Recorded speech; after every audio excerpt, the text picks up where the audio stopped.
Camera man भी, camera man, reporter भी है। शुरुआत करें जी। औज़ु बिल्लाहि मिनश शैतानिर रजीम, बिस्मिल्लाहिर रहमानिर रहीम। आज सिंध काबीना का एक अहम इजलास जो काफ़ी तवील जारी रहा, वो वज़ीर आला सिंध सैयद मुराद अली शाह साहब की ज़ेर सदारत जारी रहा और उस इजलास में कुछ अहम फैसले अमल दरामद में उसमें हुए।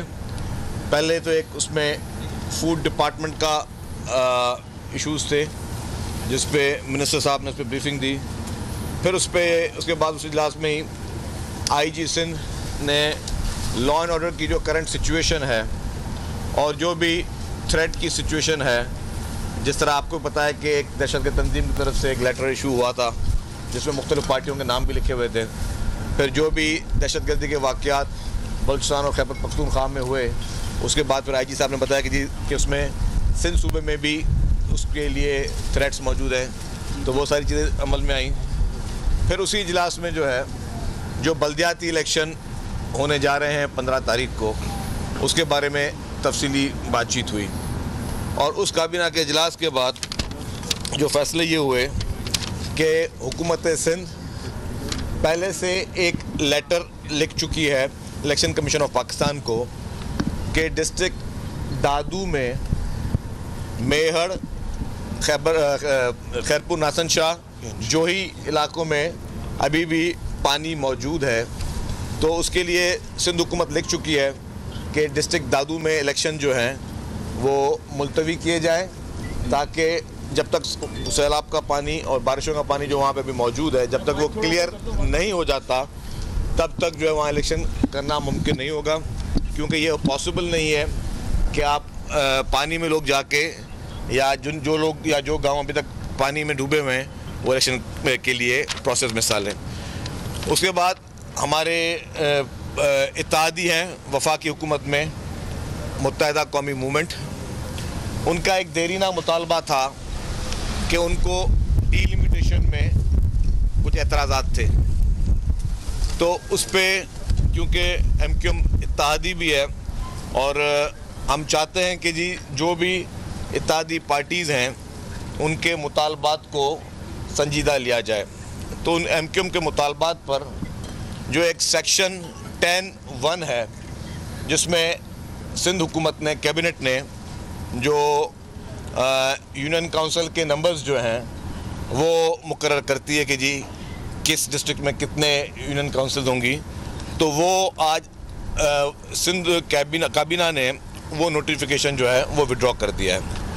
और उसके बाद जो है नोटिफिकेशन विड्रॉ होने के बाद हमारी एक सब कमेटी है जिसमें minister local government Syed Nasir Hussain Shah Sahab हैं और उसी में ही सईद गनी साहब हैं और मिनिस्टर तैमूर तालपुर साहब वो उस सब कमेटी के मेंबर हैं। तो उनको ये नोटिफिकेशन 10(1) का विड्रॉ करके वो सब कमेटी को दे दिया गया है कि दोबारा वो उन नंबर्स का तयन करें। तो उसमें हमने आज इलेक्शन कमीशन ऑफ पाकिस्तान को नोटिफिकेशन जो इशू हो गया है वो हम भेज देंगे कि कराची पूरी डिवीज़न और हैदराबाद का एक डिस्ट्रिक्ट जो है उसमें जो है वो जो हम पहले नोटिफिकेशन जिसमें तयन किया गया था वो विड्रॉ कर दिया गया। उसके बाद होगा ये कि सब कमेटी तमाम पॉपुलेशन को देखकर एक मरतबा फिर ये एक्सरसाइज करेगी। तो इस हिसाब से डिस्ट्रिक्ट दादू मैंने बताया कि सैलाब की वजह से उसके लिए हमने इलेक्शन कमीशन को लिखा है। बाकी जो सेक्शन 10(1) का जो है वो हमने कराची पूरी डिवीज़न और हैदराबाद एक डिस्ट्रिक्ट जो है उसके लिखा है। लेकिन इसके बावजूद मैं बताऊं कि जो 15 तारीख को इलेक्शन होंगे उसमें Tando Allahyar district, Badin district, Sujawal district, Thatta district, Tando Mohammad Khan district, Matiari district और जामशोर डिस्ट्रिक्ट, उसमें सिंध हुकूमत जो है मुकम्मल तौर पर तैयार है और वहाँ के लोग जो है वो अपनी इलेक्शन की जो है मुकम्मल तौर पर तैयारी करें। उन अजला में किसी किस्म की इलेक्शन को जो है वो किसी किस्म की उसमें डिले नहीं होगी। मैं दोबारा रिपीट कर दूँ, Tando Allahyar district, Badin district, Sujawal district, Thatta district, Tando Mohammad Khan district, Matiari district और जामशोर डिस्ट्रिक्ट। तो जो सेक्शन 10(1) जो है जो कि एमक्यूएम के मुतालबे पे उसको एमक्यूएम पाकिस्तान के मुतालबे पे जो है उसको जो है वो सिंध काबीना ने आज उसको विड्रॉ किया है और हम जो भी फिर कानूनी तरीके होते हैं उसको वो फॉलो करेंगे। ये चंद अहम इश्यूज़ थे जिसमें दिया जाएगा। लेकिन मैं आपको एक और बात भी बता दूं, जो आईजी साहब ने ब्रीफिंग दी जिसमें मैंने आपको पहले कहा कि दहशतगर्दी के जो खदशात हैं, उसके बाद वैसे भी आपको पता है लास्ट टाइम भी नफरी का भी मसला हुआ था, तो उस नफरी के मसले पे भी कुछ पार्टियों का मुतालबा था कि जी रेंजर्स और आर्मी को जो है उनको बुलाया जाए कि वो बल्दियाती इलेक्शन में आए। लेकिन जो बॉर्डर्स पे इस वक्त सिचुएशन है और जिस तरह हमारी पाक फ़ौज इस वक्त मुख्तलिफ महाजों पे दहशतगर्दों से लड़ाई कर रही है, तो GHQ से भी आ गया था माजरत कि वो सिक्योरिटी फराम नहीं कर सकते। इस वक्त जो है वो सिक्योरिटी को प्रोवाइड नहीं कर सकते इन इलेक्शंस के लिए। तो उसके बाद भी ये भी देखा गया कि पुलिस की मौजूदा नफरी जो है, जो IG साहब ने जो ब्रीफिंग दी उसमें उन्होंने कहा कि 63,000 जो है वो पुलिस के एहलकार जो इस वक्त इलेक्शन में दरकार हैं। तो उसको भी, उस पॉइंट को भी हुकूमत सिंध ने देखा है कि उसके लिए भी बेहतर यही है कि पहले ये जो 7 डिस्ट्रिक्ट्स हैं इसमें इलेक्शन हो जाए और बाकी जो भी चीज़ें हैं उनको फिर हम उसको इसका मतलब ये है कि एक दफ़ा फिर, क्योंकि जो पहले मरहले के इलेक्शन 1 साल पहले हो चुके थे, तो उन लोगों ने हलफ अभी तक नहीं उठाया, उन लोगों ने अभी अपने ओहदे नहीं संभाले।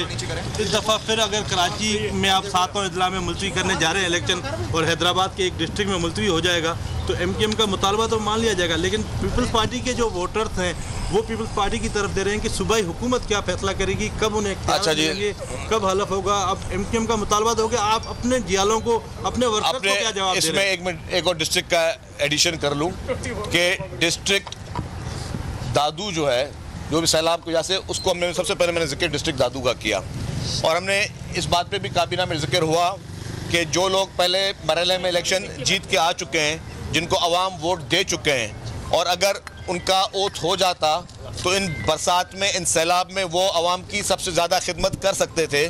तो उसके लिए भी अगर जहाँ पे भी ज़रूरी कानून साजी होगी, कल सुबह को 11 बजे सुबह को दोबारा सिंध काबीना की मीटिंग है और उस मीटिंग में जो है वो फिर हम ये कोशिश कर रहे हैं कि उस मैटर को रिजॉल्व किया जाए ताकि जल्द अज जल्द जो है वो ओथ जो टेकिंग इनकी हो जाए, तमाम नुमाइंदों की, जो पहले मरहले में भी जीत के आए और जो दूसरे मरहले में भी जीत के आए। दोबारा भी एक तो बताइए, जो सिंध लोकल गवर्नमेंट एक्ट के सेक्शन 10 में जो हम तरमीम कर रहे हैं, क्या वो मामला आपको जरूर पेश नजर आया होगा कि अदालत में चैलेंज हो सकता है? जिस तरह इस्लामाबाद हाई कोर्ट में इस्लामाबाद के बल्दियाती इंतखाबात की में इसी तरह मुसव्वदा कानून चैलेंज हुआ, तो क्या फिर बल्दियाती इंतखाबात का इनेकाद यकीनी हो जाएगा? देखिए बात सुने, सिंध हुकूमत का एक अपना रूल्स ऑफ बिजनेस है, इलेक्शन कमीशन ऑफ पाकिस्तान का अपना रूल्स ऑफ बिजनेस है, अदालतों का अपना रोल है। हमारा जो कैबिनेट का पावर्स थे, इख्तियारात थे, कैबिनेट ने, मैंने आपको कहा जिस तरह कि MKM के मुतालबे पर जो है वो और बाकी सारी चीज़ों को देखकर कैबिनेट ने वो डिसीजन लिया है। और अब इसके बाद इलेक्शन कमीशन का क्या डिसीजन होगा या हमारी मौजूद अदालतों का क्या डिसीजन होगा, हम अदारा वो भी आईनी इदारे, हम उनके डिसीजन के भी पाबंद हैं। अच्छा, इलेक्शन कमीशन का तो अपना एक इख्तियार है कि सूबाई हुकूमत के, लेकिन उनकी कंसल्टेशन से इलेक्शन होने चाहिए। लेकिन इलेक्शन कमीशन ऑफ पाकिस्तान ने सारा शेड्यूल जारी कर चुका था, पूरी एक एक्सरसाइज हो चुकी है, करोड़ों रुपए कौमी खजाने से उम्मीदवारों के भी लग चुके हैं।